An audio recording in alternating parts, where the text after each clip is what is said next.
سلااو ڕێز و خۆشەویستیم هاوڕێیانی خۆشەویستم لە ڤیدیۆی زۆر سەرنجڕاکێش لەگەڵتانم لەبەرەوەی ئۆفەرێکی سەرنجڕاکێش هەیە لەلایەن دوکانی پیسی زۆن لەلایەن کاکە باسانی دەتوانی بە 500 دۆلاری پیسێکی زۆر نایە بە FPS سەر و 60 هرتز یاخۆ 60 FPS تاوەکو 100 FPS لە زۆربەی هەرە زۆری یاریەکان بەتابەتی یاریە گەورەکان هەموو یاریش پێداخی دەکرێتەوە پارچەکانیشی زۆر باشە بەتابەتی بۆ ئەو کەسانێک کە یەکەم جاریان پیسی دەکڕن یاخۆ توی پیسێک بکڕی لیمتەکەت یاخۆ سنوورەکەت لە ڕووی داهاتەوە 500 دۆلاری ئەم لە هەمان کاتی دەشتێکی زۆر باش وەربگری باوەڕ ناکەم لە هەموو بازاڕی ئۆفەری لەو زۆرە باشە هەبی لە شتا گرنگەکان دەست پێ بکەم ئەو پارچەکانە ئەوە کەیسەکەمانە کەیسێکی زۆر جوانە لە پێشەوە دووفانی هەیە وەروەها پێشیشی شوشەیەکی تاریکە بەڵام ناویشی دیارە کاتێک کە پێدەبی کە نیشان دەمێستا بە پێکرایی ڕووناچەکەی هەیە ڕووناچەکەی زۆر جوانە پرۆسەسەر کاکە باسان چی هەڵبژاردیە AMD Ryzen 5 3600 پرۆسەرێکی زۆر باشە لە بۆ گەیمینگ لەو نرخەی دوو جۆر ڕامان هەیە ڕامێکمان هەیە بەبێ RGB 16 گیگابایتە واتە 2 هەشتیە خێراییەکەشی 3200 مێگاهرتزە 16 گیگابایت ڕام دەتوانی هەموو یاریێکی پێ بکەی یعنی هیچ یاریەک نییە ئەوەش هەر هەمان مواصفاتی هەیە بەڵام RGB هەیە وەکو جوانکاری ئەگەر وەکو هێز و توانە هەر هەمان شتا DDR4 2 گیگایە 3200 مێگاهرتزە وەکو SSD لە بۆ سیستەمەوە بتوانی بە شێوەیەکی خێرا یاری پێ بکەی SSD مان هەیە 256 گیگابایتە ساتایک 6 گیگابایتە لە چرکێک سرعتەکەی ئەو SSD یاریەکان بە خێرا لۆد دەکات و سیستەمش بە خێرا لۆد دەکات مەزەربۆردێکی ASUS مان هەڵبژاردیە لە جۆری Prime A320MK لەوەی باشترت بەدەست ناکەوی ئەگەر تێ بەجدەکەت 500 دۆلاری مەزەبۆردێکی باش دابنێ بتوانی پارچەی زۆر باشی لێ دابنێ مەزەبۆردێکی زۆر چاکە و مارکەکەشی بێ مەمبرانێکی زۆر باشە ASUS Power Supply 600 واتیمان هەیە لە جۆری زیگمایە 600 واتە زیاد لە حەد کارەکەی دەکات لەوەی ئەکید من 600 وات زۆرە هەر لەگەر ئەو پارچانە شاشەیەکی لەگەڵ واتە تەنیا کلیز نییە شاکەشی لەگەڵە واتە مۆنیتەرشی لەگەرە 22 ئینچە LED بۆردەرلێسە واتە لێوارەکانی زۆر تەنکە و 75 هرتزیشە نەک 60 هرتز کە شش سەرنجاشیشە بۆ سعرەی مۆنیتەرشت دەستکەوێت و هەروەها ماوس و کیبۆرد و هێدفۆنێکی لەگەڵ ماوسپادێکی لەگەڵ ئەوە یەک بەندڵە لەلایەن ڕێدراگۆنەوە دروستکرایە واتە کەیس بە هەموو پارچەکانیەوە بە پارچەکانی و کەسە باسی گرافیک کارتەکەش دەکەم بە شاشە و بە ماوس و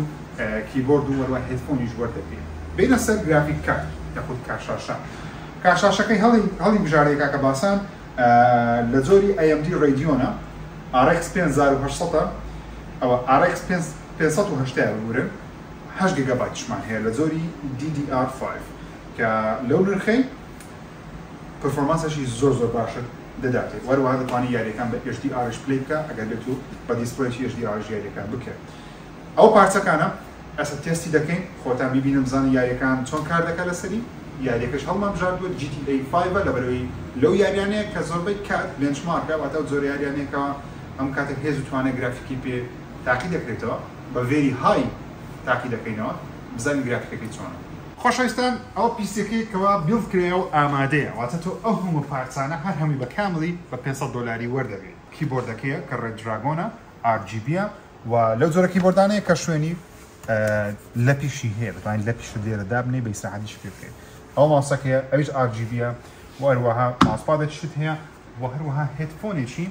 ڕێدراگۆنیشت هەیە هەمووی بە یەک بەندڵ بەردەستە ئەوە شاشەکەیە ئەوەش کەیسەکەی وەکو دەبینن دوو فانی ڕەنگە یاخود RGB هەیە خەریک ببرێم ڕەنگا و ڕەنگ بەڵام RGB هەیە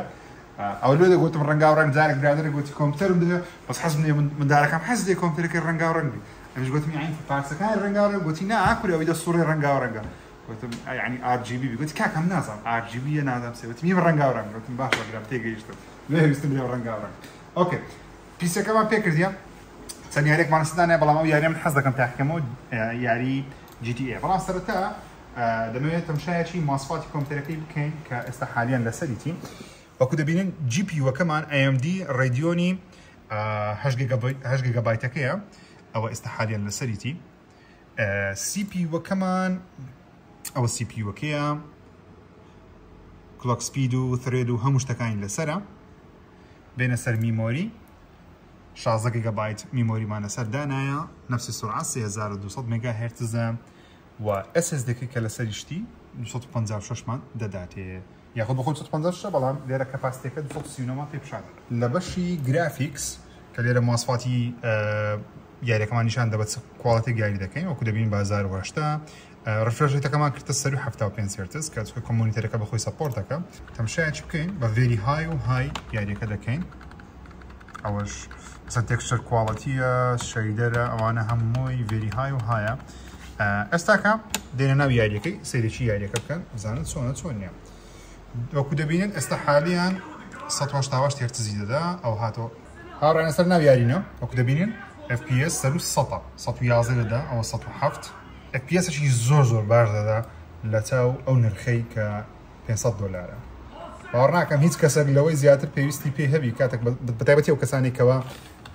تازە دێرێنە ئەو دنیای حەزیان لە کۆمپیوتەرێکە پارەی زۆر سەرف نەکەن و یاریەکانیش بە کواڵیتیی باش پلەی بکە. سەیەک لەو سینانە بووکەوە لەو دیمەنانە بووکەوە پێویستی بە گرافیکێکی زۆر لە بەرەوەی ئەکسپلۆژن هەبوو تەقینەوە هەبوو بەڵام هەر لە 100 FPS ماوە تاوانەشمان ئەنجامدا بەس لە بەنگۆیەوەی یاریەکەی تۆزێک سیرکەن بەرەوە FPS-ەکەش ببینن. دێمۆیەکەتان بینین وەرەوە پارچەکانیشمان باس کرد هاوڕێیان هەموو ئەو پارچانە بە نرخی $500 واتە نرخی یەک کۆنسۆڵەش تەبیعی دەکرێت $500 کارسەندە کۆنسۆڵەکان ئێستا لە کوردستان نرخیان دایما بەرزە لەبەرەوەی کەم بەردەستن $500 بەڵام ئەوە نرخی مثلا پلەیستیشن 5 چییە و دەتوانی سەرجەم یاریەکانی PC بەداخیکەیتەوە بە فریم ڕێتێکی زۆر باش بە نرخێکی زۆر بونجا بۆ دەستکەوتنی ئەو پارچانەش سەردانی PC زۆنکە لەناو بازاری سوڵتان مزەفەری هەولێر لۆکیشن و ناونیشان و ژمارە تەلەفۆن و بابەتەکانیان لە دیسکریپشن و وەربەر لە کۆمنت دادەنێم بیڵدەشی لەو بابەتتان ویست پەیوەندیان پێوە بکەن لە بۆتان دابین دەکەن. زۆر سپاس بۆ سەیرکردنی ئەو ڤیدیۆ تا ڤیدیۆی داهاتوو لەربارەی PC و دوکانی PC زۆن خۆتان